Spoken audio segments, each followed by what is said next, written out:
that I'm sufficiently caffeinated. Hello, hi, what's up, and welcome back to my channel. It's been a little while, but no worries. Today we are talking about everyone's favorite subject, which is of course books. Happy New Year's, by the way. I hope you had a lovely New Year's. Today we are going to be looking back at my personal reads of 2022. I have my little Goodreads challenge pulled up right here. So now let's look at my actual reads of 2022. So I read 39 books. I'm putting quotation marks on there because a lot of these are short stories that I read for my course, and instead of just saying that I read the whole of the Oxford Gothic tales, which I didn't, I only read 12 stories in there. I've just marked them individually. I've always done it that way. So take the 39 books with a grain of salt. I read 7,277 pages though. My shortest book was 5 pages, once again, because it was a short story. Longest book, 560 pages. And my average book length in 2022 was about 186 pages. So yeah, with that said, let's actually go into the books. Where shall we even start? My personal favorite book of the year, and maybe even of ever, is The Bloody Chamber by Angela Carter. This is a collection of short, gothic, dark fairy tale stories with a feminist perspective. I'm trying not to get the window to reflect on it too much. I adored almost every story in here except for maybe one, but all of these short stories are so complex, so layered, so kind of hard to decipher. They go in very nuanced directions, they're very gray, and so they have completely enraptured me. They have infiltrated my mind, and everywhere I go,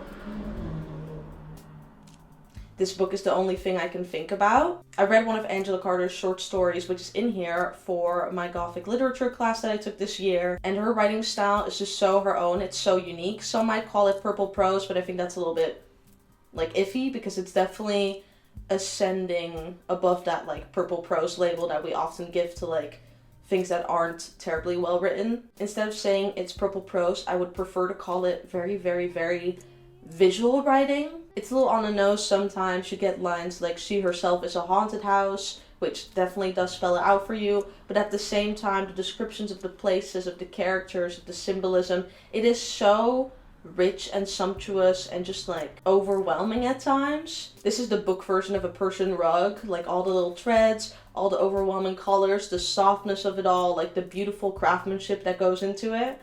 That's what this writing style is like. And then pairing that with all these super dark retellings of fairy tales where often, the woman, the girl, is just as much a beast as her captor is. It's super intriguing and captivating, and I devoured this in 2 days.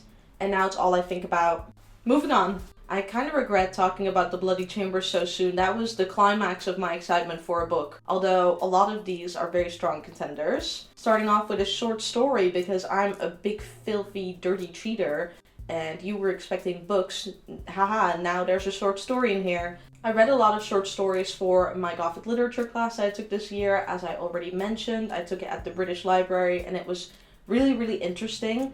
Actually, a little side note about that. When we get to the later books in this video, and especially some of the classics, I may not have a lot to add to the discussion around those books that is particularly new or original or even well phrased. I always feel a little bit self-conscious when I do these book videos or any kind of book content, because my media literacy journey started kind of really late. Before my Gothic literature course, I never really dissected books in a group like the way we did in that class. Media literacy in general is not innate to humans. It is a skill that is learned and that is taught, and that is something that you pick up over your time living. So yeah, let's keep that in mind as we continue with the rest of the book. Speaking about Gothic literature, let's talk about some of my favorite short stories from the course. Let's start with Rappaccini's Daughter. Where is she? This is a short story by Nathaniel Hawthorne. It's called Rappaccini's Daughter, and this is by far my favorite short story that we read on this entire Gothic course. Rappaccini's Daughter is the story of a young man coming to a southern region in Italy and basically meeting a very intriguing girl, and that's all I'm gonna say about it before I spoil anything. It's very much about man versus nature. It's very much Frankenstein-esque in the way it's creator, God, Garden of Eden, almost biblical amounts of should mankind mess with nature. It also has some strong Shakespearean tinges. If you've read it, you might know what I mean. I don't think I could explain why this story resonated so much with me. It definitely is because of the very strong, like, romanticism in the story. And I just felt for Beatrice, who's the girl in the story, so much. So that's all I'm gonna say about that. Another story that I really liked in this was Secret Observations on the Goat Girl by Joyce Carol Oates. This is a very, very weird short story. The overall undertone of it is very much Gothic in the way that is a story about someone told from an outsider, and it's all about, you know, the past influencing the present, which is a very Gothic thing. Characters that are trapped in the present because of something they did in the past. It's a story about stories and about this family's life surrounding this goat girl. Whether she's a goat or a girl, we shall not know. We shall never know. But yeah, the story overall was very peculiar. It was very strange and it was very short. It's just a bite-sized bit of Gothic, but with enough, like, gray area to keep you thinking, which is why it's probably nested itself into my brain like this. So yeah, that's another one I highly recommend.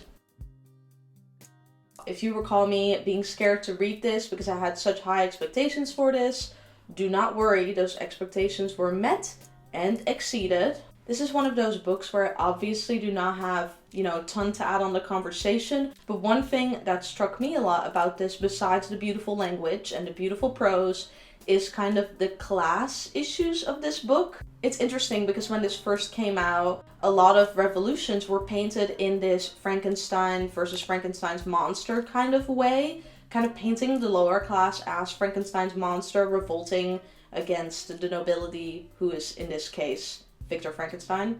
There's definitely a fear of the outsider aspect in this that is really, really interesting and layered, especially because I feel like Mary Shelley herself is basically saying to not demonize outsiders, and that's exactly what the book was used for. And just in general, class plays kind of a huge role in this. It's often the lower classes that end up paying the price for some of the higher classes and their, like, shenanigans. And that's all I'm gonna say on that, because otherwise I'm gonna spoil it, even though this is like 200 years old? Almost. Probably my second favorite read of this whole year. This is John Keats' love letters to Fanny Brawne. This made me feel things.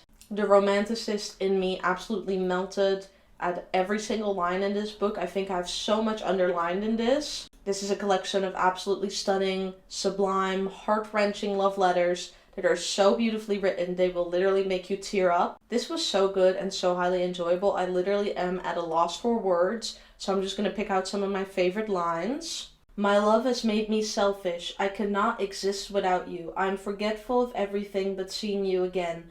My life seems to stop there. I see no further. You've absorbed me. I have a sensation at the present moment as though I was dissolving. Enough said.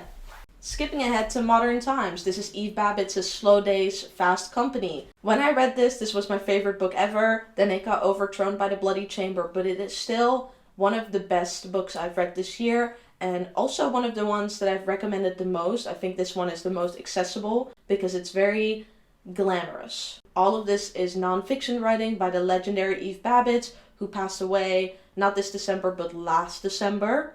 One of the most fun things I think that this book does is that Eve writes little notes to her lover, who she's basically making read her new book. Eve has a very humorous, glamorous, kind of rich auntie kind of voice. This book kind of reads like someone is just very in the know and just gossiping to you, but in a very classy, glamorous way. There's a very kind of intellectual, observative humor that kind of permeates this book and permeates the stories that Eve tells. It's just a very seductive book in a way. Like, you kind of fall in love with Eve because she's so witty and, like, intelligent and glamorous and kind of eccentric that you can't help but be in awe of her. I'm gonna pull up my favorite little bit that just kind of describes this book perfectly. The way to make it rain is to wash your car, as everyone knows. You can make it drizzle if you do only your windshields, but rain requires a whole car. And the way to get invited to a fancy French restaurant is to have rustled yourself up a nice, cozy omelette, so that just as everyone has decided to go out for dinner and calls you, you're sitting there in your pajamas thinking how virtuous you are for being home. So, if you want to get invited to something not quite dinner, you could make scrambled eggs with no bread on the side, but melted cheese in the scrambled eggs, or something to show God that you are serious about staying home and being virtuous. His interest is then piqued as he seeks to devise an appropriate temptation for you to succumb to. And then finally, the last book we're going to discuss is Bunny by Mona Awad. This book is just a very surrealist fever dream about a girl named Samantha who goes to a creative writing college and gets involved with this group of girls that call each other Bunny and that have strong cult vibes. This book is dark and surrealist in a way where it is sometimes impenetrable. There's a lot of dark, gory, gruesome stuff in here, as well as very sweet bunny stuff. It's very culty in a way, and I really can't say much more without spoiling it, but I really enjoyed it. This was one of my first journeys into the world of surrealism, and dipping my toes into this culty dark beast of a book was very highly enjoyable. Here's some bits from the very first 2 pages. We call them bunnies because that is what they call each other. Seriously, bunny. How fiercely they gripped each other's pink and white bodies, forming a hot little circle of such rib-crushing love and understanding it took my breath away. I quietly prayed for the hug implosion all year last year, that their ardent squeezing might cause the flesh to ooze from the sleeves, neck holes, and A-line hems of their cupcake dresses like so much inane frosting, that they would get tangled in each other's Game of Thrones hair, choked by the ornate braids they were forever braiding into each other's heart-shaped little heads, that they would choke on each other's blandly grassy perfume. Never happened. Not once. And so that's it for all the books we're discussing today. Please let me know in the comments what your favorite reads of 2022 were, because I would love to hear it. I'm always looking for more recommendations, especially if we kind of have similar tastes. So that involves anything classics, Gothic, surreal, feminine rage themed, etc. But yeah, I hope you enjoyed this video. If you did, don't forget to leave a like, comment, and subscribe. And I will see you in the next video. Bye!